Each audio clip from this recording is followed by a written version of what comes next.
పశ్చిమ గోదావరి జిల్లా భీమవరంలో ఎన్డీఏ కూటమి అసెంబ్లీ అభ్యర్థి మాజీ ఎమ్మెల్యే పులపర్తి రామాంజనేయులు విస్తృతంగా ఎన్నికల ప్రచారం నిర్వహించారు.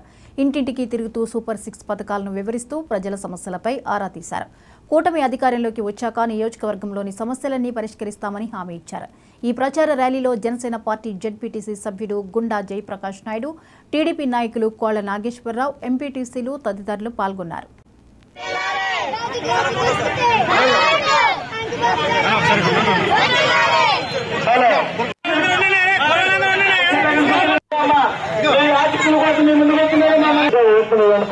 అమ్మలారా, అక్కలారా, అమ్మలారా, తమ్ములారా, కార్మిక కర్షక రైతు సోదరులారా, మనవారు మంచివారు, స్నేహశీలు, ప్రజా బంధువు, పిలిస్తే పలుకు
న్యాయమైన అభివృద్ధి లేదు, సంక్షేమం లేదు, ఎక్కడ చూసిన అవినీతి, అక్రమాలు, దౌర్జన్యాలు, దోపిడీలు.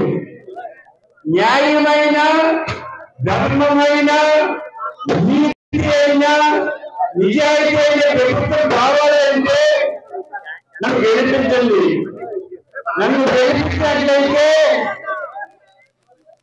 నేను అధికారంలోకి వచ్చిన వెంటనే మన గ్రామాల్లో ఉన్న సమస్యలు పరిష్కరిస్తాము, మన గ్రామాలు అభివృద్ధి చేస్తాము. చంద్రబాబు నాయుడు గారు అధికారంలో వచ్చిన తర్వాత 3,000 రూపాయలు ఇచ్చే కంపెనీ 4,000 రూపాయలు చేయడం జరుగుతుంది. అభివృద్ధి లేదు. వనపర్తి జిల్లా కొత్తకోటలోని పాలెంలో ఓ చిన్నారిపై వీధి కుక్కలు దాడి